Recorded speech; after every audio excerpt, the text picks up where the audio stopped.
नमस्कार, वक्त हुआ है मसला का और मैं हूं आपके साथ गौरव राजेंद्र।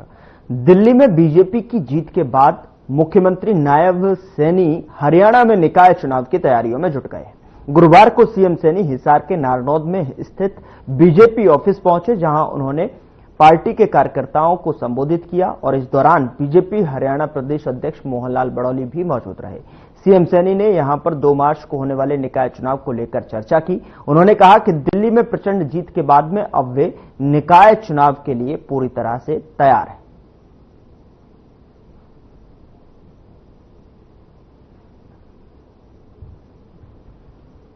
स्थानीय निकाय के चुनाव चल रहे हैं। हरियाणवी वार्ड जो है एक और 8-2 तहसीलदार एक चुनाव खत्म होया और दूसरे के अंदर हम आ गए।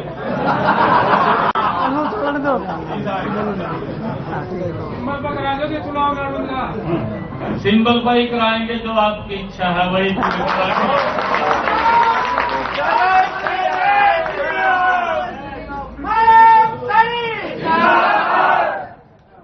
एक बात और कह रहा, कार्यकर्ता को दिलाइयो जी सीट भी जी। ये आप लोगों का ये आशीर्वाद है, सहयोग है, और आप लोगों के आशीर्वाद सहयोग से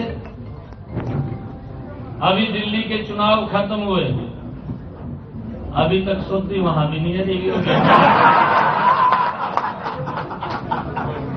पता नहीं लग रहा।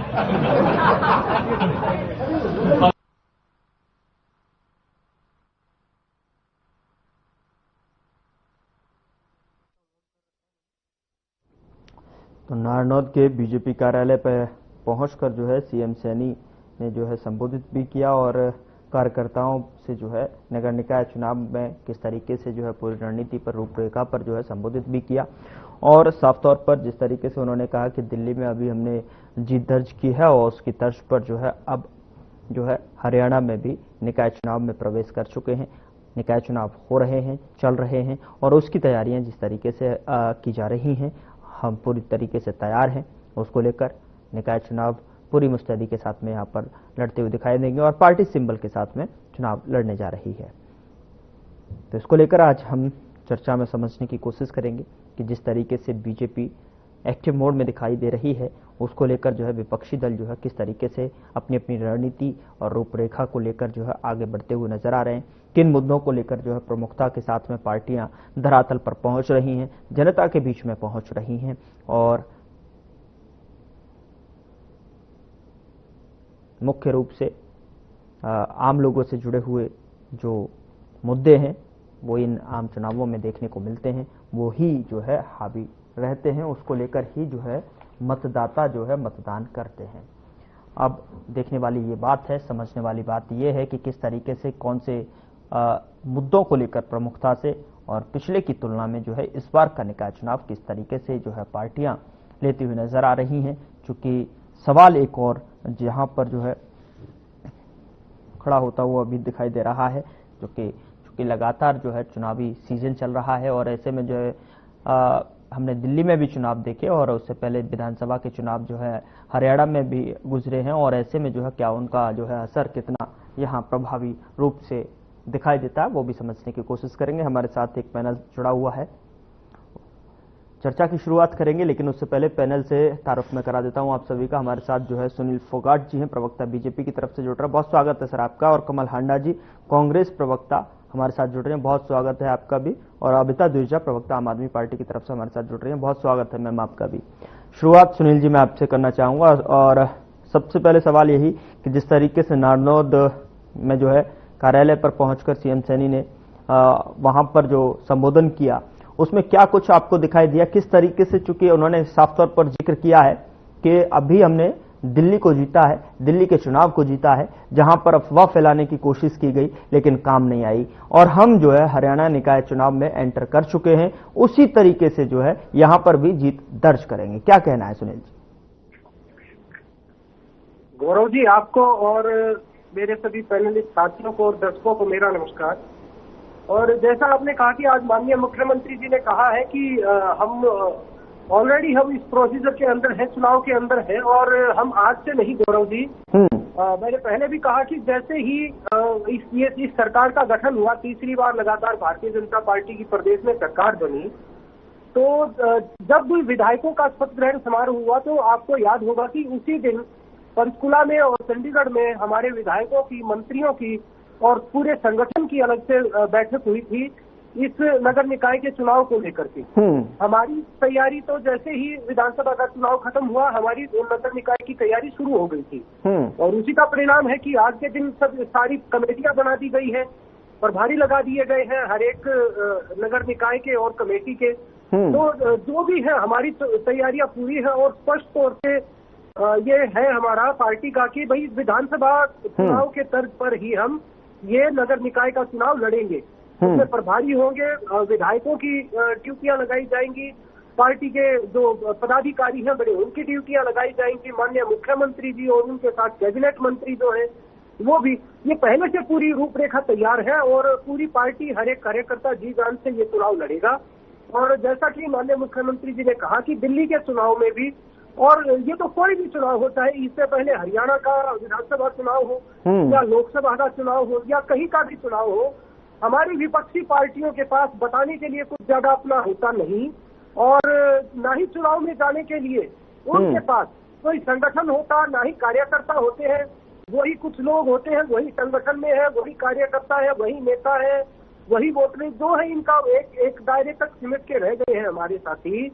तो ये फिर इनके पास आखिरी एक ही एजेंडा बचता है कि झूठ बोलो और भारतीय जनता पार्टी को बदनाम करने की कोशिश करो और सब सारे विपक्ष के साथी इसी काम में लग जाते हैं। और जबकि आप देखते हो कि हर बार देश और प्रदेश की जनता इनको सबक सिखाती है, आईना दिखाती है, लेकिन फिर भी ये अगले चुनाव में और भी ज्यादा कॉन्फिडेंस के साथ, देखिए आप, ये लोग तैयारी नहीं करते, तैयारी ना करने की बजाय ये झूठ बोलने की, एजेंडा चलाने की और इस तरह की लोगों के अंदर एक भ्रम फैलाने की बातें जो है वो नई लेकर के आते हैं। हर बार देश और प्रदेश की देवतुल्य जनता इनको सबक सिखाती है और इस चुनाव में भी देखिए भारतीय जनता पार्टी, उसका कार्यकर्ता, हम तो लगातार तैयारी कर ही रहे हैं और प्रदेश की देवतुल्य जनता देख भी रही है कि कौन कितनी तैयारी कर रहा है, कौन कितने पानी में है। और उसी का परिणाम है कि प्रदेश की जनता तीनों देश में, प्रदेश में और स्थानीय जो निकायों में भारतीय जनता पार्टी को आशीर्वाद देगी, क्योंकि प्रदेश की जनता को और हमारे निकायों की जनता को ये पूर्ण विश्वास है कि अगर प्रदेश को कोई विकास के पथ पे आगे लेके जा सकता है तो वो भारतीय जनता पार्टी है और उसका कुशल नेतृत्व है, वही काम करने की क्षमता रखते हैं। बाकी तो आएंगे आपके बीच में बड़े बड़े मतलब लबाबदार बातें करेंगे और चले जाएंगे, उनको विकास के बारे में कुछ नहीं पता, काम करने के बारे में कुछ नहीं पता। भारतीय जनता पार्टी है, चुनाव जीतती है, साइलेंटली अपने काम पे लग जाती है, संगठन चुनाव की तैयारी में लग जाता है, सरकार अपना प्रशासन के साथ और शासन के साथ तालमेल करके विकास कार्यों में लग जाती है। यही भारतीय जनता पार्टी की जीत का मूल मंत्र है कि उसका कार्यकर्ता 24 घंटे 365 दिन चुनाव के लिए तैयार रहता है। और इसी भरोसे के ऊपर हमें पूर्ण विश्वास है कि जिस प्रकार दिल्ली में इतने लंबे कुशासन से लोगों ने राहत पाई है भारतीय जनता पार्टी के नेतृत्व में, प्रदेश में भी सभी निकायों में भारतीय जनता पार्टी के प्रतिनिधि चुन आएंगे। ठीक है, और प्रदेश को और भी तेज विकास की गति पे आगे बढ़ाएंगे। ठीक है सुनील जी, मैं आगे बढ़ता हूं और जो है कमल जी आपसे जो है जानना चाहूंगा कि जिस तरीके से सुनील जी ने को भी सुना आपने और जिस तरीके से जो है आज नारनौद में सीएम साहब ने खुद कहा कि जिस तरीके से हमने अभी दिल्ली को जीता है और हम अब जो है निकाय चुनाव में एंटर कर चुके हैं पूरी मुस्तैदी के साथ में, एक्टिवता के साथ में, जहां पर एक्टिविटी हमारी पूरी तरीके से धरातल पर दिखाई देंगी और हर वो मुद्दे को जो है यहाँ पर प्रमुखता से उठाते हुए नजर आएंगे और जीत की तरफ जो है हम अग्रसर हैं, जीतेंगे भी। कमल जी और गौरव जी आपको नमस्कार, पैनलिस्ट को भी नमस्कार, आपका चैनल देखने वालों को भी मेरा सादर नमस्कार। कि असली तरक्की है वही जो हर फर्क मिटाती है, असली तरक्की है वही जो हर फर्क मिटाती है, जो हर तरफ खुशहाली के गुलशन खिलाती है, जिस गुलशन को इन्होंने उजाड़ के रख दिया भाजपाइयों ने। एक चीज और, बेईमान चंदा चोर पार्टी को सिवाय कांग्रेस के कोसने के या विपक्ष को कोसने के या खत्म करने के कोई काम नहीं है, इसीलिए 24/7 चुनावी मोड में रहते हैं और इनको डाका डालते हैं। ये इन्होंने कहा कि हमारे में क्षमता है, साइलेंटली काम करते हैं। वाकई में मैं सुनील फोगाट जी की बात से सहमत हूं कि साइलेंटली आप वोटों की चोरी कर रहे हैं, पता ही नहीं चलता, दिखाता कुछ है। वोट प्रतिशत आपका चुनाव आयोग जो कि अब आपकी कठपुतली है और निकल के रिजल्ट कुछ और आता है। हर जगह यही हो रहा है। दूसरी बात, को एक अच्छी जगह गिरेबान भी और रहने को औकात भी। एक तो कोड़ ऊपर से खुजली, शोर मचाए शोर, झूठ आप बोलते हैं, काले धंधे आप करते हैं। अभी बता दूं मैं आपको, जो नीति सेन बीजेपी के कद्दावर नेता, उनके घर में ईडी का छापा पड़ा, नोट आके काउंट करने की मशीन मंगाई गई। और आपने एक महीने में 23,000 जो बीपीएल कार्ड बनाए थे ना, याद होगा आपको, 52 लाख कर दिए थे 2022 से लेकर 2024 तक, क्योंकि आपको लोकसभा में और उसमें विधानसभा में फायदा लेना था। 23,000 एक महीने में नायब सिंह सैनी ने बीपीएल कार्ड्स काट दिए हैं और आधार अभी कुछ बताया नहीं है, लेकिन केंद्र ने उनको राशन देना बंद कर दिया है। दूसरी बात, आपने कहा कि भ्रष्टाचार नगर निगम में तो ये हाल चल रहा है। फरूख नगर की बात करूं, तहसील जो है वहां पर 50, 100, 200, 300, 400, 500 गज के प्लॉटों की रजिस्ट्री जो है पर गज के हिसाब से, मैं रिपीट कर रही हूं, एक गज के हिसाब से 400-500 रुपया लेकर लोग रातों रात अमीर हो रहे हैं। तो भ्रष्टाचार का तो खूब प्रचार हो रहा है। वैसे भी गौरव जी ने शुरू में जब डिबेट शुरू करी, मैं तो गौरव जी को भी कहती हूँ, उन्होंने पहले ही महिमा मंडन आपका करते ही करते, उनकी मजबूरी है, मैं समझ सकती हूँ उनकी मजबूरी में। क्या बात कर रही हैं आप, क्या बात कर रही हैं मैम, एक बात बताएं। नहीं, ये महिमा मंडल का क्या बात है? जिस तरीके से वहां दिखाई दिया वही मैंने तस्वीरों को बयां किया, वही खबर जो है आप कह रही है कि महिमा मंडल कर दिया। आप बताइए, आपके अगर कोई नेता जाते हैं, हम तो उनका भी बताते हैं, महिमा मंडल में क्या, इसमें क्या हो गया? आप दीपेंद्र हुड्डा कह रहे हैं कि हमें तो ईवीएम से चुनाव नहीं लड़ना नहीं है, हमें बैलेट पेपर से करा दीजिए, इसमें कौन सी महिमा मंडल है?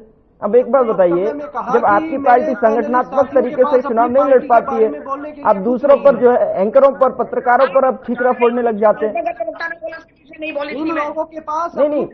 मुद्दों की अगर बात की जाए तो मुद्दों पर तथ्यात्मक बात कीजिए ना मैम। आप कह रही है कि वहाँ महिमा मंडल मैंने कर दिया, मैं क्यों करूंगा साहब? मैं थोड़ी ना प्रवक्ता हूँ, पार्टी के प्रवक्ता के तौर पर थोड़ी ना बैठा हूँ। आपको जिम्मेदारियां दी गई हैं, आप पुरजोर तरीके से कीजिए, 24/7 आवर कीजिए आप महिमा मंडल। मैं करती हूँ, candidly, openly, very candidly, very clearly, very honestly. लेकिन माफ कीजिए मैम, मुझे यहाँ पर महिमा मंडल के पैसे नहीं मिलते, मैं महिमा मंडल करने के लिए नहीं बैठा हूँ।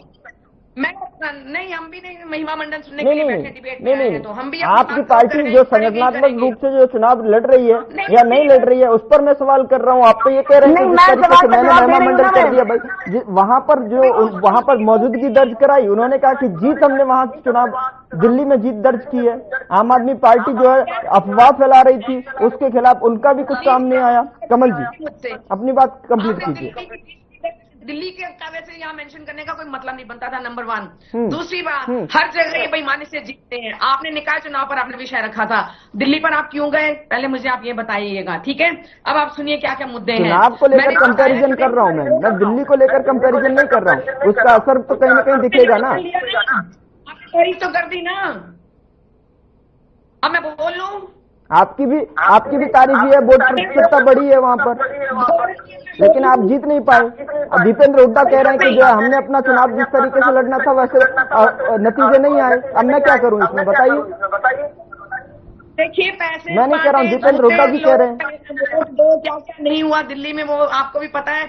एक पत्रकार हैं आप, आपको ये मालूम नहीं हो कि इन्होंने ईवीएम में घपलेबाजी करते हैं। मैं इस चीज को कभी यकीन नहीं कर सकती, कोई सपने में भी मैं इस चीज को यकीन नहीं कर सकती कि ये बिना घपले की जीतती हो। अब मेरी बात पूरी होने दीजिएगा, मुझे टोकिएगा मत प्लीज, आपसे रिक्वेस्ट है।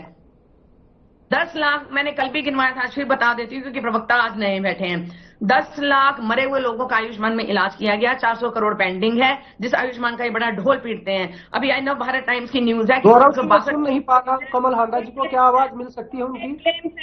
ये बीच में बोलिएगा, फेक क्लेम्स है। टेक्निकल टीम से करोड़ के नव भारत टाइम्स की न्यूज है, ये आज की चेक कर लीजिएगा। कहेंगे तो मैं ही दिखा देती हूं। मैं बाकी मुद्दों की ये बात नहीं करते, ये सिर्फ ये कोसते रहते हैं, विपक्ष ये बोलेगा, विपक्ष वो बोलेगा, एंटीसिपेट करते हैं, क्योंकि इनके कहते हैं ना चोर की दाढ़ी में तिनका, तो इनकी तो तिनका नहीं, इनकी तो दाढ़ी में तिनके तिनके तिनके भरे पड़े, इनके तो तिनके ही तिनके, दाढ़ी तो है ही नहीं। खैर, चंडीगढ़ पर भी इन्होंने छोटे से निकाय चुनाव के लिए क्या किया था, इन्होंने देश ने देखा, सुप्रीम कोर्ट तक मामला गया था, इनको भी पता होगा, शायद उस टाइम नहीं आए थे प्रवक्ता। अब आपको आपकी जानकारी के लिए बता दूं मैं। दूसरी बात आपको मैं बताना चाहती हूँ, मैंने बताया 23,000 आपने बीपीएल कार्ड काट दिए। विधूड़ी जी ने कहा यूपी और बिहार वालों को बाहर करो, दिल्ली की आपने बात की, तो मैंने कहा एक बात मैं भी कह देती हूँ, उन्होंने कहा यूपी और बिहार के लोगों को दिल्ली से बाहर करो। ओके, अब मैं बात करना चाहूंगी मुद्दों की, निकाय के मुद्दे। देखिए, जो निकाय के मुद्दे होते हैं वो लोकल बॉडीज के पास ही ज्यादातर जनता जाती है जी, लोकल बॉडीज के पास ही जाती, छोटे मोटे काम है, लाइसेंस बनवाना है, कहीं कोई गली ठीक करानी है, कहीं कोई टूट फूट है, कोई पाइप फटी हुई है, तो लोकल बॉडीज के साथ ही उनका जो है वास्ता पड़ता है। लेकिन कचरे की कोई मैनेज, और कचरा कहीं इकट्ठा हो जाए, बीमारियां आपको भी पता है उससे पैदा होती हैं, डेंगू होता है तो फॉगिंग नहीं होती है, तो महंगाई पर ये बात नहीं करते, बेरोजगारी पर नहीं बात करते, प्रॉपर्टी आईडी पर बात नहीं करते, उसमें कितनी गलतियां हैं, सैकड़ों करोड़ आपने खर्च कर दिए, लेकिन अभी भी ठीक नहीं हुआ। 5वीं क्लास का पढ़ता हुआ बच्चा 5 लाख कमाते हुए दिखा रहा है आपका पीपी, जो पोर्टल आपने खेला उसके साथ, जनता के साथ, हरियाणा की जनता के साथ। 35 घोटाले हुए, 200 करोड़ का घपला फरीदाबाद के निगम में किया आपने, ठीक है। टाइलीकरण दोबारा हो रहा है, करनाल में, अंबाला में की ISI मार्क लगवानी, तो अच्छी कंडीशन में लगी हुई है। 930 करोड़ रुपए वहां पे एक तरह से जनता का टैक्स उड़ा दिया आपने। वैसे तो नायब सिंह सैनी ने 80 करोड़ का चॉपर लेकर, वो भी जनता, वो किसानों का पैसा था जो उनसे जो वसूला गया ना पराली जलाने के नाम पर, जब किसान बेचारे ठूंठ जला रहे थे, उनसे 80 करोड़ वसूल कर अपना लिए चॉपर खरीद लिया। लग्जरी गाड़ियों की भी बात कर रहे हैं, मुद्दों की बात नहीं करते हैं। इन्होंने कचरे प्रबंधन की बात आप चाहे कहीं का भी ले लीजिए, मैं जैसे पंचकुला चंडीगढ़ की तरफ से, पंचकुला पिंजौर साइड से होती हूँ मैं, तो पंचकुला में घग्गर नदी क्रॉस करके कचरे का बहुत बड़ा ढेर है, सड़कें इतनी टूटी फूटी हैं, इतने, मतलब आप ये सोचिए कि सड़क में गड्ढे नहीं, गड्ढों में सड़क है, और जो पैसे अलॉट होते हैं वो आपके रह जाते हैं MC में, कागजों में हो जाती हैं सड़कें। विकास जो मिलता है विधानसभा को 25 करोड़ का कालका को जैसे मिला, 1 रुपया नहीं दिया गया, और कचरा इतना। और जो ये गाय की बात करते थे, जो इनके टाइम पे 600% बीफ एक्सपोर्ट बढ़ गया है, और जिनसे इन्होंने चंदा भी लिया, वो गाय और गौवंश को जब मैं कूड़े कचरे में बैठी हुई देखती हूँ, मेरा दिल बड़ा दुखता है। और इन्होंने कोई काम तो करना नहीं, कोई काम एक किया हो, कोई 1 इंच रेलवे लाइन बिछाई हो, कोई मेट्रो इन्होंने कहीं से आगे बढ़ाई हो, कोई इंफ्रास्ट्रक्चर खड़ा किया हो, कोई निवेश लाए हो, कुछ भी नहीं किया इन्होंने। कोई एक मेडिकल हॉस्पिटल नहीं बनाया। वो नायब सिंह सैनी जी भूमि पूजन कर रहे थे सिरसा में, और वो 6-7 साल पुराना प्रोजेक्ट था, और भूमि पूजन करके बात खत्म हो गई। एक सिरसा की भी मैं बात बता देती हूँ, मैं दोबारा से रिपीट कर देती हूँ। ब्रह्म कुमारी का आश्रम है सिरसा में, वहां पर गलियों के एक गली की 2-2 बार 3-3 बार पेमेंट हुई है, आप जाके चेक करना वहां पे सिरसा में। आप बात करते हैं ईमानदारी की और उसकी, कि हम जीतते हैं बस खाली यही कहते हैं, ये रोएगा, ये ऐसी बात करेगा, वो करेगा। और एक बात और कह दूं आपको, सुनिएगा सुनील फोगाट जी ध्यान से, जूते घिसकर बनाई गई पहचान और जूते चाट कर बनाई गई पहचान में बहुत फर्क होता है। क्योंकि जूते घिसने वाला जो बंदा होता है ना, वो आंख में आंख डालकर बात करता है, लेकिन जो जूते चाटने वाला होता है वो आंख में आंख डालकर बात नहीं कर सकता कभी भी। और मैं कुछ बातें और कहना चाहती हूँ मैं, कि ये इतने कॉन्फिडेंट हैं। आप देखिए, जितनी सीटें बोलते हैं, चाहे दिल्ली में बोली, महाराष्ट्र में बोली, हरियाणा में बोली, इन्होंने जितनी बोलते हैं उतनी आ जाती हैं। ये भी कहते हैं कि सारे मेयर की चुनाव, इनकी एक प्रवक्ता बोल के गई थी वैशाली तोमर, आपको याद होगा, कि जी सारे के सारे मेयर के चुनाव हम जीतेंगे। Why are they so confident? आप तो इलेक्शन से पहले ही उसका आप वो कर रहे हैं, मतलब डिक्लेयर कर रहे हैं रिजल्ट एक तरीके से। और मैं बताना चाहती हूँ, इन्होंने नंबर टोटल 212 वार्ड हैं हरियाणा के जहां पर चुनाव होना है, जिसमें से सिर्फ 28 जो है इन्होंने SC के लिए रखे हैं, और 74 इन्होंने रखे हैं महिलाओं के लिए, और BC A और B 2 कैटेगरीज बना दी इन्होंने, जिसमें से कि BC B के लिए इन्होंने कर दिए 11 वार्ड, और BC A के लिए इन्होंने कर दिए हैं 17 वार्ड।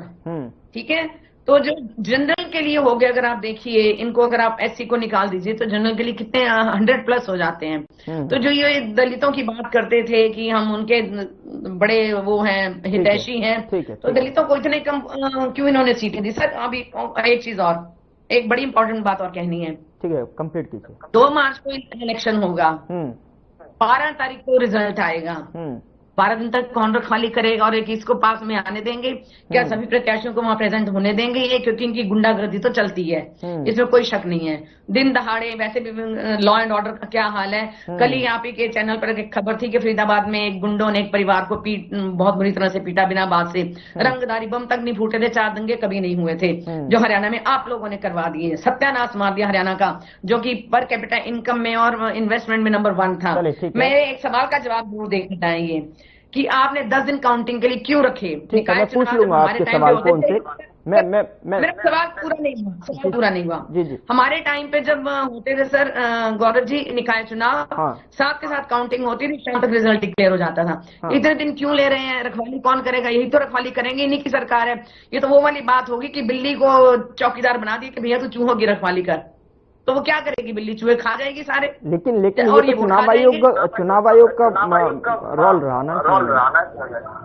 चुनाव आयोग कठपुतली है, आपको भी पता है, मुझे भी पता है, जनता भी जानती है। अब क्यों कितने दिन का अंतराल उन्होंने किया है, किस तरीके से जो वोटिंग करानी है वो चुनाव आयोग देखेगा। वो एक संस्था बना रखा है। क्या सिस्टम बना रखा है?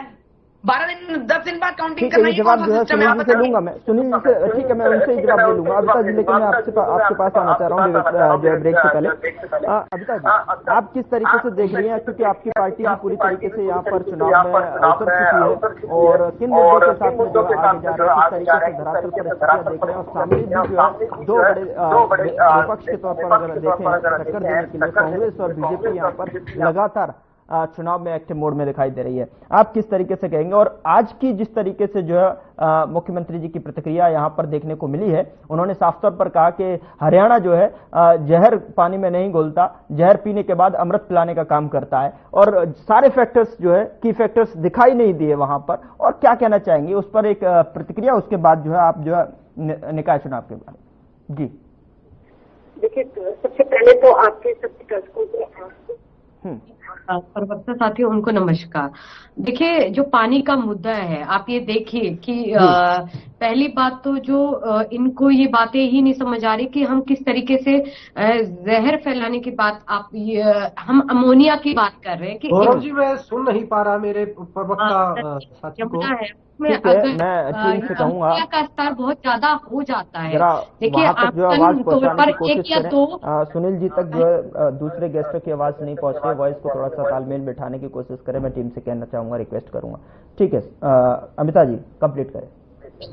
देखिए, आमतौर पर जब कोई पानी होता है उसमें अमोनिया का जो लेवल है वो 1 या 2 ppm तक ही जो है फिल्टर किया जा सकता है, उसको शुद्ध किया जा सकता है, बट वाटर प्लांट के ट्रीटमेंट के थ्रू। बट अगर वो ज्यादा हो जाए, जो कि चुनाव के समय आप ये देखिए 23 जनवरी के आसपास 7 ppm तक चला गया था। मिल जाता है, जो फैक्ट्रियां थी या इंडस्ट्रीज थी उनका वेस्टेज जब यमुना में ज्यादा आ रहा था तो उससे अमोनिया बढ़ रहा था, और अमोनिया बढ़ने की वजह से वो पानी जहर हो रहा था, तो उसे ही जहरीला पानी कहेंगे। और इसका खुद सबूत नायाब सिंह सैनी जी ने दिया। जब वो पिया स्टंट करने गए तो यमुना का पानी उन्होंने पिया, और वहीं पर आप सभी ने देखा कि उन्होंने यमुना का पानी पीते ही यमुना में थूक दिया।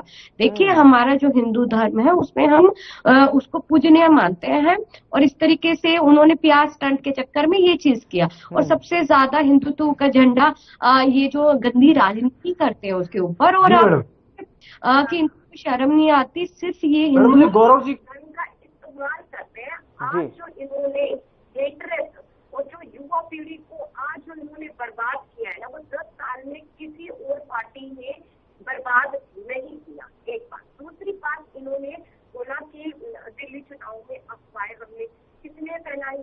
पहली बात तो अनिल विज ये कह रहे हैं कि नायाब सिंह जी को उड़न खटोले से नीचे आना चाहिए, तभी वो जनता का काम करेंगे। बताइए, जब से विधानसभा चुनाव हुए 500 के सिलेंडर किसको मिल गए? महिलाओं को जो ये योजना लाडली के तहत देते हैं वो कितनी महिलाओं को मिल गए? स्कूटी देने की बात की थी, वो कितनी महिलाओं को या बच्चियों को, छात्रों को स्कूटी मिल गई? क्या एक भी काम बताया?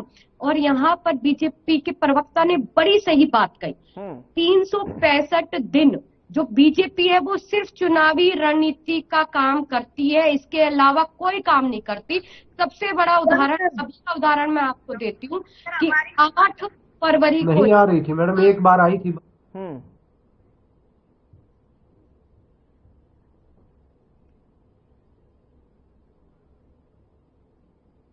इतने पावर कट लगने लगे हैं। और आज कुछ अभी किसी ने पीसी में बताया कि खुद बीजेपी के कार्यकर्ता ट्वीट कर रहे हैं कि इतने पावर कट हो रहे हैं। और अभी तो देखिए सर्दी है, वार्ता भी है, और अभी आगामी आप भी जानते हैं कि 10वीं कक्षा के पेपर आने वाले हैं, बोर्ड के एग्जाम आने वाले हैं। लोगों ने मतलब आप जो एक व्यवस्था 10 साल से वहाँ पर लोगों ने देखी थी, उसका ये बुरा हाल इन्होंने कर दिया। क्योंकि आज भी, अभी भी जब आप चुनाव जीत चुके हैं तो लोगों को फर्क नहीं पड़ता कि अरविंद केजरीवाल जी कहाँ रहते क्या नहीं। इनको आज भी आरोप प्रत्यारोप की राजनीति करनी है। इन्हें ये नहीं बात करनी कि हमारे जो युवा पीढ़ी है वो अमेरिका में जाते हैं, बेरोजगारी के कारण जंगी रूप से जा रहे हैं, वापस उन्हें कैदियों की तरफ पंजाब की तरफ जमीन में छोड़ा जाता है। 30 युवा उसमें से हरियाणा में होता है। ये बेरोजगार के बारे में बात नहीं करता।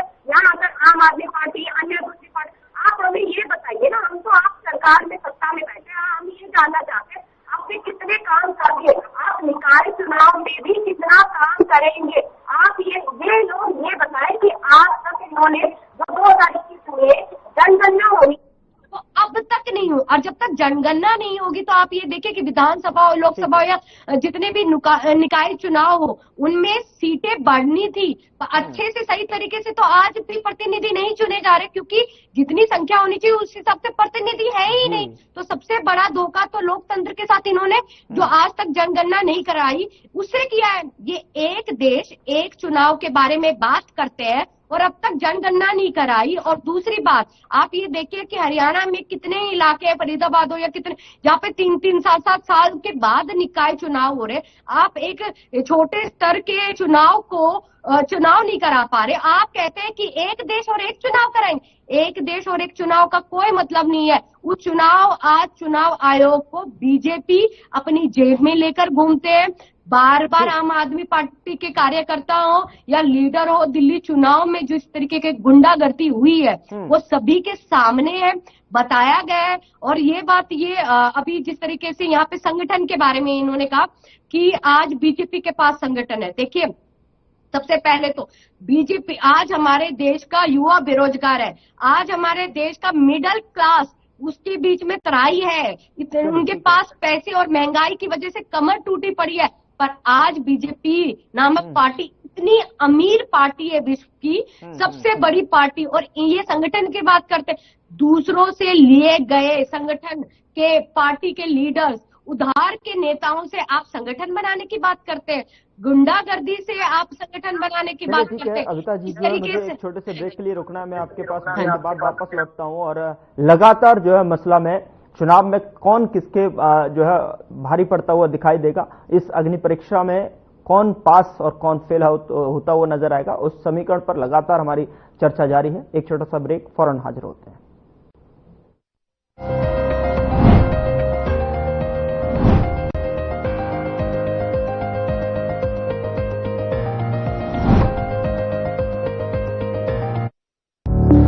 Through constant innovation, the group provides its clients with value-added, environment-friendly products.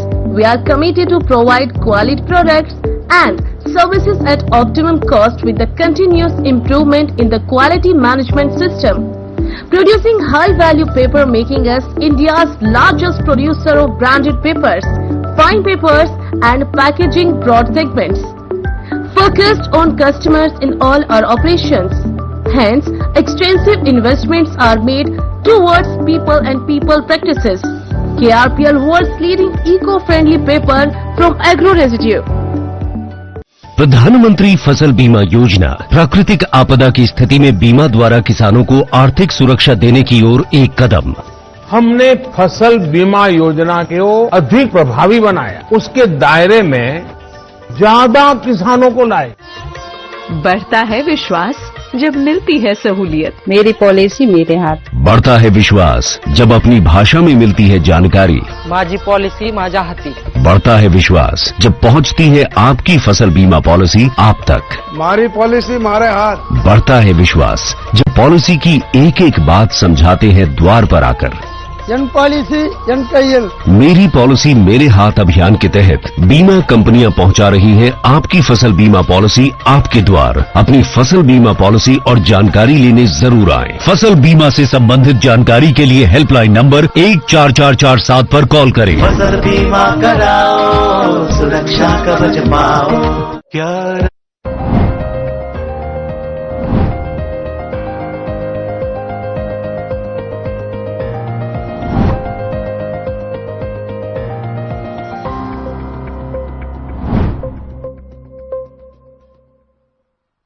Break के बाद एक बार फिर से मसला में आप सभी का स्वागत है। हरियाणा में अब निकाय चुनाव की बारी है और इस अग्नि परीक्षा में कौन जो है अव्वल नजर आएगा उसको लेकर रूपरेखा क्या कुछ कहती हुई पार्टियों की दिखाई दे रही है। लगातार चर्चा, लगातार उन समीकरणों को टटोलने की कोशिश जिसके पास जो है, जिनको लेकर धरातल पर पार्टियां और पार्टियों के नेता वहां पहुंचने वाले हैं और कौन से जो रणनीति जो एक दूसरे पर भारी पड़ने वाली, लगातार जो है इस चर्चा में हम जिक्र कर रहे हैं उस चीज का। ब्रेक से पहले अविता जी आप कुछ कह रही थी, आप अपनी बात को कंप्लीट करें, उसके बाद जो है मैं सभी सवालों का जवाब जो है सुनील जी से लूंगा। जी देखिए, एक बहुत बड़ी इम्पोर्टेंट बात जो अनिल विज जी ने कही थी कि जिस तरीके से बीजेपी के अध्यक्ष ने कसौली जो दुष्कर्म कांड है उसके बारे में उन्होंने कहा था कि इस्तीफा दिया जाना चाहिए।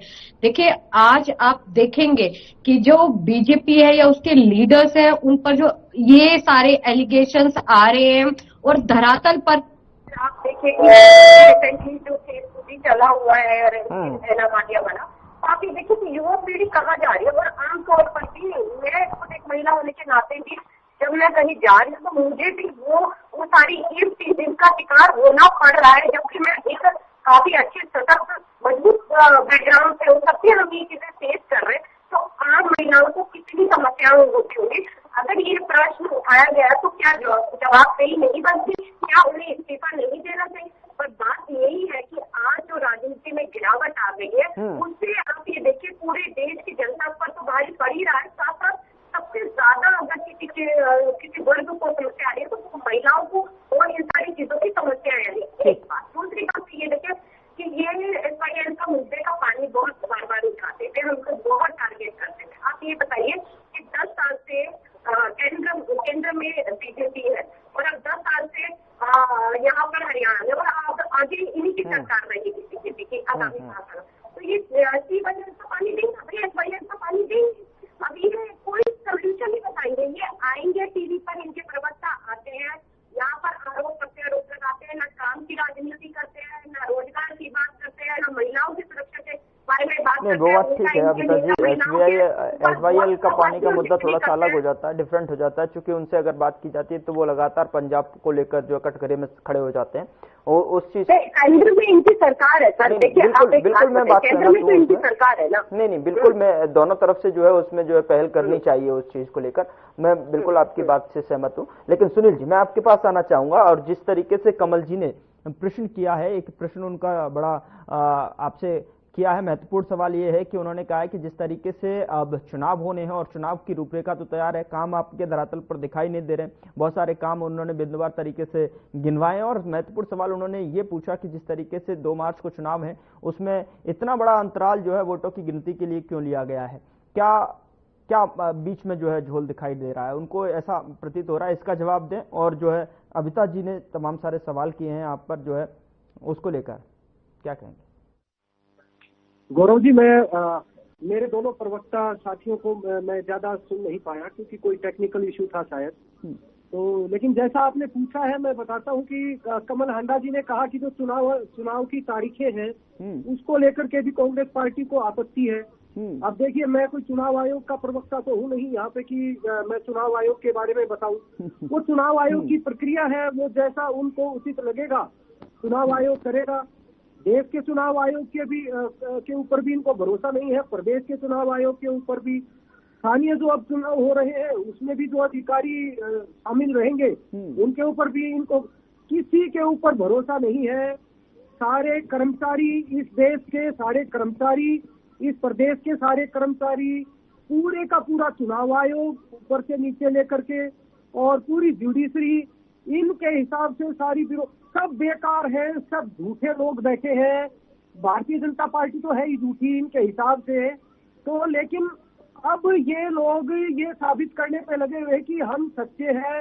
ये पूरा टाइम अपना पूरी एनर्जी दूसरे दलों को, अधिकारियों को, लोगों को, दूसरी संस्थाओं को सर्टिफिकेट देने में लगे रहते हैं, लेकिन धरातल पे काम नहीं करते हैं। अभी गौरव जी अभी का उदाहरण है, इस डिबेट का ही उदाहरण है। आपने जो भी अपने इंट्रोडक्शन में, हम सभी इस डिबेट के इंट्रोडक्शन के बारे में जो भी कहा, उसमें भी कमल हांडा जी को आपत्ति थी। क्यों? इन्होंने उस चीज को जोड़ दिया कि आपने सरकार का गुणगान कर दिया। अरे कमल हांडा जी, जो काम करेगा उसके काम तो बताने पड़ेंगे ना। अब आप की तरह सब निकम्मे होके बैठ जाएंगे। 4 महीने हो गए जिस चुनाव को, विधानसभा के चुनाव को 4 महीने हो गए। जो लोग अपना विपक्ष का नेता नहीं चुन पाए, जिनके पूर्व विधायक पार्टी छोड़ के जा रहे हैं। आज ही यमुनानगर में आपके पूर्व विधायक ने पार्टी छोड़ी है। कल का ही बयान है वीरेंद्र डूमर खा जी का कि 15 साल से कांग्रेस पार्टी एक परिवार के हाथ में है। वो शायद कांग्रेस के ही वरिष्ठ नेता है, बीजेपी के नहीं है। कि 15 साल से भूपेंद्र हुड्डा के हाथ में पार्टी है। जब तक वो फ्री नहीं होगी कुछ भला नहीं हो सकता। ना ही आप विपक्ष का नेता चुन सकते, ना ही आप अपना संगठन बना सकते हो। और सारी कमियां चुनाव आयोग में, प्रशासन में, भारतीय जनता पार्टी में निकालते हो। ऐसे आपका भला नहीं होगा। दूसरों को गालियां देने से अगर भला होता तो अब तक आपकी सरकार देश से बाहर भी बन चुकी होती। लेकिन काम देखती है जनता। जनता ने काम करने के लिए हमें चुना है। हम लगातार देश और प्रदेश में काम कर रहे हैं, इसलिए जनता हमें आगे से आगे आशीर्वाद दे रही है। अब आप देखिए गौरव जी, इन्होंने कहा कि जो बेरोजगारी का मुद्दा, कांग्रेस पार्टी बड़ा हास्यास्पद है। अब मैं इससे ज्यादा और क्या, सारे आंकड़े इस प्रदेश के युवाओं के आगे हैं, देश की जनता के आगे है। असल बात ये है कि कांग्रेस पार्टी के नेताओं को जनता ने बेरोजगार कर दिया है। इनकी जो पर्ची खर्ची, लूट खसोट, CLU की तो राजनीति थी, वो हरियाणा में अब बंद हो गई है। इनका गुलाबी गैंग के ऊपर पूरा ताला लग गया है। केस चल रहे हैं, कोर्ट के चक्कर लगाने पड़ रहे हैं। तो उस चक्कर में इन लोगों को घोटालों से आगे और इन बेरोजगारी से आगे कुछ नहीं दिखता कि लगातार दिल्ली में लगातार 3 बार 0, हरियाणा में लगातार 3 बार विपक्ष में। अब इससे ज्यादा दुर्गति और क्या होगी। और देश में तो आप ये देखिए इनकी उपलब्धि, पिछले 11-12 साल में कांग्रेस पार्टी की इस देश में कोई उपलब्धि है तो वो एक बहुत बड़ी उपलब्धि मैं आपको बताता हूँ कि इन्होंने तीसरे लोकसभा के चुनाव में जाके विपक्ष के नेता की कुर्सी ले ली। उसमें भी इनके ऊपर इतनी मदहोशी छाई कि माननीय प्रधानमंत्री जी को सदन के अंदर बताना पड़ा कि भाई जो 99 सीटें आई है वो 100 में से नहीं आई है। तब जाकर के इनको पता लगा कि ये चुनाव कहाँ था और हम कहाँ पहुंचे हैं। तो अब आप देखिए कि इनको इन छोटी छोटी चीजों के लिए भी जगाना पड़ता है। और आप एक दूसरी उपलब्धि, एक तो इन्होंने विपक्ष के नेता का पद ले लिया 3 चुनाव के बाद, एक इनकी उपलब्धि है 99 सीटें आ गई है, बहुत मदहोश है उसी में। तीसरी उपलब्धि है कि 3 चुनाव के बाद पूरा गांधी परिवार, माननीय सोनिया जी, राहुल जी और उनके साथ में प्रियंका जी, एक गाड़ी में बैठ के 3 सांसद एक ही घर से चले जाते हैं। ये कांग्रेस पार्टी की उपलब्धि है कि एक ही घर में 3 सांसद दे दिए, ये इनकी उपलब्धि है। आम जनता के काम इनको नहीं दिखते।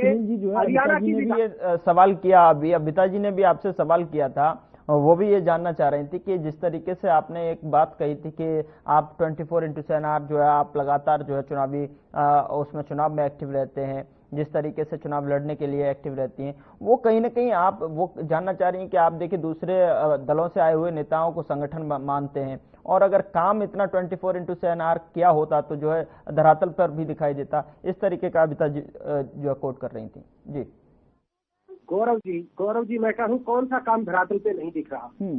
हरियाणा प्रदेश की मैं बात करता हूँ, कौन सा काम धरातल पे नहीं दिख रहा? ये मेरी बहन पहले कह रही, अरे 5 नहीं मैं 50 गिना दूंगा, 50 गिना दूंगा, क्या बात करते हैं आप? इन्होंने कहा एक रेल की पटरी नहीं बिछाई। अब सुन लीजिए ना, अरे बहन जी सुन लीजिए आप। इन्होंने कहा एक रेल की पटरी नहीं बिछाई। यहाँ पे दिल्ली एनसीआर का इतना महत्वाकांक्षी प्रोजेक्ट अपने 50% के लगभग कंप्लीट हो चुका है, ऑर्बिट रेल कॉरिडोर, जिससे पूरे दिल्ली एनसीआर और उसके साथ में लगते हैं लगभग 10-11 हरियाणा के जिलों की कायापलट हो जाएगी। जिस दिन वो रेल ऑर्बिट कॉरिडोर चालू हो जाएगा उसकी कायापलट हो जाएगी। दूसरा मैं आपको बताता हूँ, महम से हांसी के बीच में इन्होंने बहुत राजनीति करी है लाइन के ऊपर। भारतीय जनता पार्टी की सरकार में वो लाइन बिछी भी, उस पे रेल चली भी। अब ये तो इनका दुर्भाग्य है ना कि इनको ये सारे काम नहीं दिखते। चाहे रोजगार की मैं बताता हूँ, रुकिए, अरे सुनिए अबिता जी, आप बोल रहे थे, मैं बड़ा पेशेंस से सुन रहा था। सुनिए, आपके काम की बात है, मैं बताता हूँ ना, आम लोगों को बताता हूँ।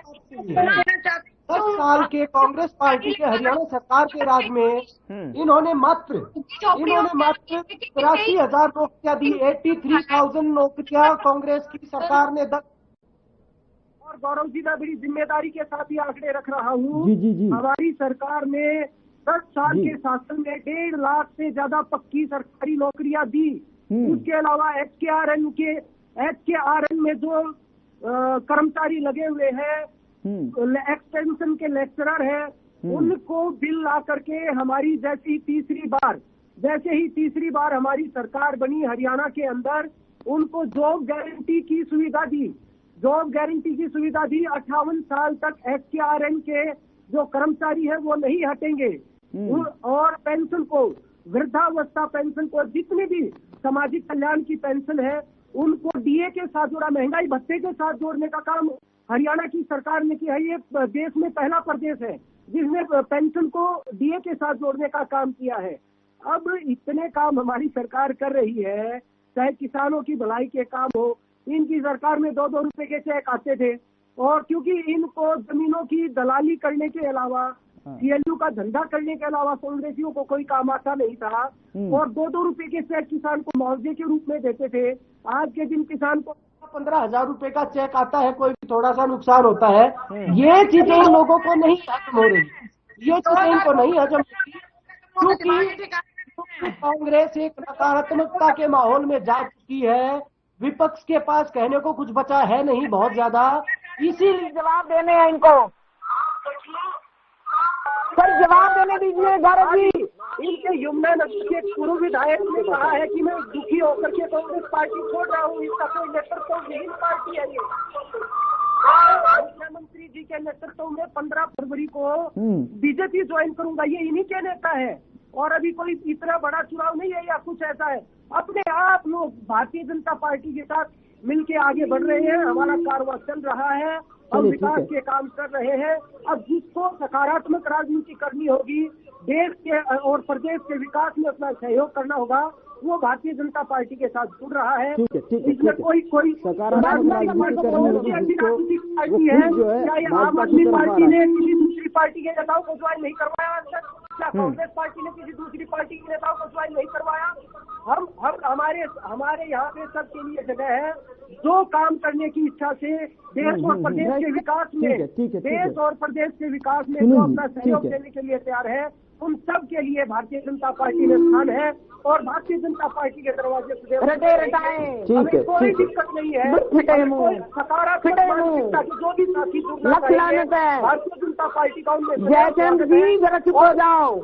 और गौरव जी सबसे बड़ी बात, अरे गौरव जी आप उनका माइक बंद करिए। मैं किसी के बीच में नहीं बोला, मैं नहीं बोला। कंप्लीट कीजिए 5 सेकंड, मैंने 5 सेकंड में कंप्लीट कीजिए सुनील जी। जब इनके जमाने जा रहे हैं, ठीक है कमल जी, मैं आपके पास आ रहा हूँ, नहीं किसी की बस कंप्लीट जी पे ऊपर आते हैं स्टूडियो में बैठ के, फिर कहते हैं आपने काम नहीं किया। अरे आप इन सुनने की क्षमता रखें, सुनने की क्षमता रखें। तुम्हारा बाप होगा, मेरा बदतमीज कहना, मुझे ना बदतमीज कहना। आप ये देखिए, सुनो मेरी तो 4 बातें। जैसे ही चुनाव खत्म हुआ, विधानसभा का चुनाव खत्म हुआ, हमारे संगठन ने मीटिंग रखी और पूरे प्रदेश में 50 लाख नए सदस्य जोड़ने का टारगेट रखा। हमने वो टारगेट अचीव किया, सक्रिय सदस्य बनाए, 50 लाख नए सदस्य पार्टी। अरे भाई आप बोलने का यही ठीक है सुनील जी, कंप्लीट हो गया। चुनाव में काम करेगा। सुनील जी, कमल जी मैं आपके पास आ गया। सुनील जी ठीक है, हो गया। सुनील जी, कमल जी कुछ कह रही है, फिर मैं आपके पास आऊंगा। अभिता जी, कमल जी, दिखाने के लिए कुछ कमल जी सिर्फ और सिर्फ संस्थाओं को गालियां देने के अलावा, न्यूज चैनल को गालियां देने के अलावा, भारतीय जनता पार्टी को गालियां देने के अलावा ठीक है सुनील जी, काम नहीं बचा है। ठीक है, मैं वापस आ रहा हूँ आपके पास सवाल के साथ में। लेकिन कमल जी बोलिए, आप बोलिए।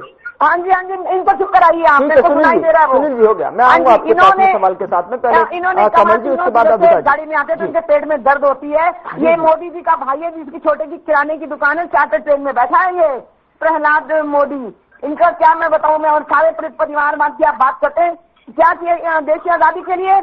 आप किसको चुप रहो भी, इनका क्या लेना देना है? बोलने के लिए ठीक है सुनील जी, उनको सुन लीजिए, ठीक है सुनील जी उनको सुन लीजिए, मैं आपके पास आऊंगा सवाल के साथ में आऊंगा, जवाब दे दीजिएगा। ठीक है, इत्मीनान से लीजिएगा। कमल जी बोलिए। नहीं उसको चुप कराइए, कमल जी बोलिए। चुप कराइए। आप प्रदेश के ऊपर बात करिए, बदतमीज आदमी।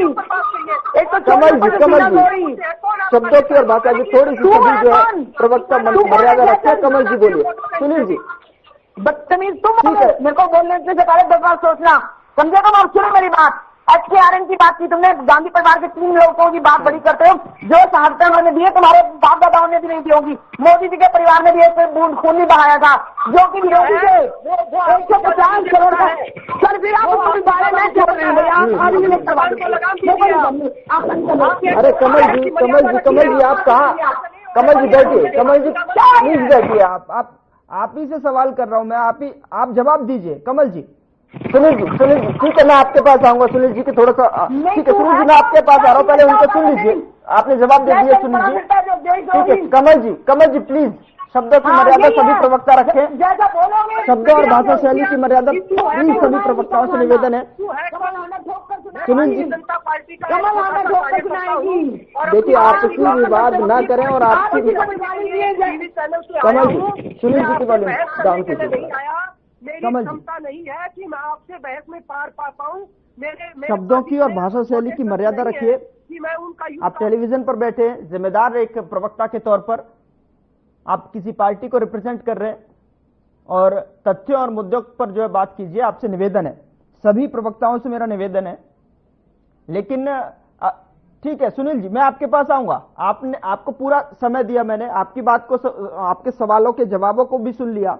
अब दूसरे प्रवक्ताओं को भी सुन लीजिए, उसके बाद जो है आप सिलसिलेवार तरीके से, बिंदुवार तरीके से जवाब दे सकते हैं। कमल जी, HKRN भ्रष्टाचार का सबसे बड़ा अड्डा, HKRN सबसे बड़ा भ्रष्टाचार का अड्डा। 800 कंडक्टरों की नौकरी पर वो लगी तलवार। अनिल विज ने क्या कहा, नौकरी के लिए रेप बड़ोली, आपका नौकरी के लिए रेप बड़ोली का कोई एक्शन नहीं। तो जो भी भ्रष्टाचार है, जितना बड़ा और जितना बड़ा बलात्कारी है, बीजेपी में आ जाओ, ऐसे सारे लोग भरे पड़े हैं। अभी ठीक कहा अभिता ने। कमल जी आपका फ्रेम मुझे नहीं मिल रहा है। छापा 140 लोगों के घर आपने जो हमारे छापे, उसमें से 121 बीजेपी में शामिल कैसे हैं, ये मुझे बताओ। हेमंत कमल जी मेरी आवाज सुन पा रहे हैं आप? कमल जी मेरी आवाज सुन पा रही हैं? आ गए हैं, जब तक आपका देश का भला नहीं हो सकता। कमल जी सुनिए, हेलो कमल जी, खतरे में है। 40,000 स्टूडेंट को आपने 10 काट दी, आपने हर जगह मिट्टी जमा, हर जगह मिट्टी। लास्ट में जब बारिशें तेज हुई थी तब क्या हुआ था, और एक फुट से जमा हो गई थी। क्या मुआवजा दिया आपने? बोलने को कोई 2,000 कहता है, 15,000 रहता है। कर लो भाई, कमल जी मुझे आपका फ्रेम नहीं मिल पा रहा है। कमल जी मेरी आवाज सुन पा रही है तो पार्लियामेंट मिल जाता है। एक चीज और बताऊंगी मैं, RSS का ऑफिस नया बनकर तैयार हुआ, 300 कमरे 150 करोड़ में बना है, 3.5 एकड़ में बना है। कहाँ से आया पैसा? हमारी जेब कट रही आम जनता की, तुम्हारी नहीं कट रही। तुम्हें तो मिल रहे हैं, तुम्हारे मुंह में तो छूटे जा रहे हैं, इसलिए तुम तो इनकी करोगे ही करोगे। हमें तो कोई मतलब नहीं है। 5,000 में हो। कमल जी मेरी आवाज सुन पा रहे हैं? किसी कोई हालत नहीं, किसी कोई इंतहा नहीं है। कमल जी मेरी आवाज आप तक पहुंच रही है? आए थे सुरेंद्र भाटिया जी, गौरव जी आपको याद होगा, क्या कहके गए थे कि भ्रष्टाचार चरम पर है निगमों में, और जितने बड़े, और सबसे बड़ी बात, देश कमल जी मुझे आपका फ्रेम नहीं मिल पा रहा है। लाख करोड़ का कर्जा था, 55 लाख करोड़ था 1947 से लेकर 1914 तक, जिसे पूरे राष्ट्र का निर्माण हुआ। ऐसे कौन से खाते पर लगा? अबिता जी, कमल जी मैं आपके पास वापस लौटूंगा, मुझे अभी आपका फ्रेम नहीं मिल पा रहा है। अबिता जी आप जो है अपने कम समय में अपनी बात रखें। जिस तरीके से अभी सुना कमल जी को भी और सुनील जी को भी, किस तरीके से जो है उन्होंने बताया कि किस तरीके से धरातल पर जो है प्रभावी तौर पर जो है काम कर रहे हैं और उसका असर दिखाई भी दे रहा है चुनावों में। अबिता जी देखिए, धरातल, एक बात बताइए मुझे, इन्होंने एक भी जो इन्होंने 2024 में हरियाणा विधानसभा में जो इनका खुद का घोषणा पत्र था, मैनिफेस्टो था, जिसमें इन्होंने जिक्र किया कि बिजली फ्री देंगे 300 यूनिट तक, महिलाओं के लिए तो ये पैसे देंगे और साथ में 500 का सिलेंडर करेंगे, जो छात्राएं उनको स्कूटी देंगे। आप बताइए, इन्होंने एक भी काम नहीं गिनवाया। यहाँ पर आके इन्होंने ये तो बता दिया कि हमारा बहुत बड़ा संगठन है, 365 दिन हम चुनाव के लिए काम करते हैं। वाकई में आप सिर्फ चुनाव के लिए ही काम करते हैं और किसी चीज के लिए ये राजनीति नहीं करते, ना इनकी। तो उन्होंने इतने सारे काम गिनाए। जी सुनील जी, अबिता जी बोलिए। सबसे बड़ी समस्या मुझे जो लगी, देखिए जो मैं अभी लोकसभा के भी डिबेट चल रहे थे, मैं ये देख रही थी, हम एक जब मैं कोई पॉलिटिकल बैकग्राउंड से नहीं आई हूँ, नॉन पॉलिटिकल बैकग्राउंड से राजनीति में आई हूँ, तो मेरी उम्मीदें थी, हम पढ़ते थे, मुझे लगता था कि बड़े आकर यहाँ हम सीखेंगे, और यहाँ पर क्या बातें हो रही है या किस तरीके की बातचीत हो रही है, लोकतंत्र के ऊपर बात नहीं कर रहे हैं, या इस तरीके के हमारे जो प्रधानमंत्री है या नेता है या विधायक है वो गाली गलौज करते हैं पत्रकारों को, जिस तरीके से दिल्ली में जेल के अंदर बंद करके रखा, मतलब क्या ही इतनी गंदी राजनीति, इतनी गंदी। मेरी सबसे निवेदन है कि देखिए, हमारे देश को नंबर 1 बनाने का एक ही तरीका है, जब हम देश को शिक्षित करें, अच्छी बातचीत रखें, शिष्टाचार रखें, सही तरीके से मर्यादा में बात करें। हो सकता है कि अगर हम गलती करते हैं, हमें नहीं पता होता, तो हमें सीखना चाहिए। मैं भी सीख रही हूँ बहुत सारी चीजें कि मुझे नहीं पता होता कि राजनीतिक तौर पर कौन सी क्या बात है, मैं भी सीख रही हूँ पॉलिटिकल बैकग्राउंड से, तो ये सारी चीजें होनी चाहिए और मुद्दों के ऊपर तो मैं आग्रह करती हूँ सुनील जी से, जो इनका मैनिफेस्टो के बारे में बताएं और यमुना को ये किस तरीके से साफ करेंगे, इंडस्ट्रियल बेस जा रहा है वो बताएं। ठीक है, okay Sunil ji, over to you. Abita ji आप देखिए, बहुत ही जल्दी बहुत अच्छा एक रिवर फ्रंट यमुना पे बनेगा, जहाँ पे बहुत जल्दी आपको टूरिस्ट घूमते दिखाई देंगे। मैं आज आप मेरी डिबेट को आप रिकॉर्ड में रखना, और ये काम भारतीय जनता पार्टी की सरकार करके दिखाएगी। और जैसे कमल हांडा जी ने कहा, एक बहुत गंभीर विषय उठाया कि इनके प्रदेश अध्यक्ष के ऊपर रेप का आरोप लगा। जो आरोप लगा वो हिमाचल में लगा, हिमाचल की पुलिस ने उस केस की तफ्तीश की, उस केस को झूठा पाया, उस केस को खारिज कर दिया, बंद कर दिया। जो झूठा आरोप लगाने वाले युवक युवती थे उनके खिलाफ केस दर्ज हुआ, वो आज के दिन जेल के अंदर है वो। तो ये सारी झूठे अफवाहें ना फैला करके जो मैंने काम गिनवाए हैं, अबिता जी मैं आपको बड़ी जिम्मेदारी के साथ कहता हूँ, मैंने बहुत सारे काम गिनवाए हैं मेरी सरकार के, चाहे वो 1.5 लाख से 1,70,000 पक्की सरकारी नौकरियां देने की बात हो, SKRN के थ्रू नौकरियां देने की बात हो, SKRN लगे युवाओं को जॉब गारंटी देने की बात हो, चाहे बीमा सखी योजना के तहत प्रदेश की हमारी 20,000 से ज्यादा महिलाओं को, हमारी बहन बेटियों को सशक्त करने की बात हो, ड्रोन दीदी के तहत हरियाणा प्रदेश में अब तक जो ड्रोन वितरित किए गए, जो ट्रेनिंग दी गई है उसके आंकड़ों की बात हो, चाहे हर एक महिलाओं के लिए कितनी हमारी सरकार ने योजनाएं चलाई हैं, मैंने उन सब का जिक्र किया है। और भी आप कहो तो मैं आपको बिल्कुल इस डिबेट पे और भी ज्यादा मुझे समय मिले तो मैं रख सकता हूं बहुत सारी बातें, लेकिन आप ये देखिए कि सुनील जी बहुत बहुत शुक्रिया, क्योंकि समय जो है कम है, समय जो है इजाजत नहीं दे रहा है इससे आगे बढ़ने के लिए।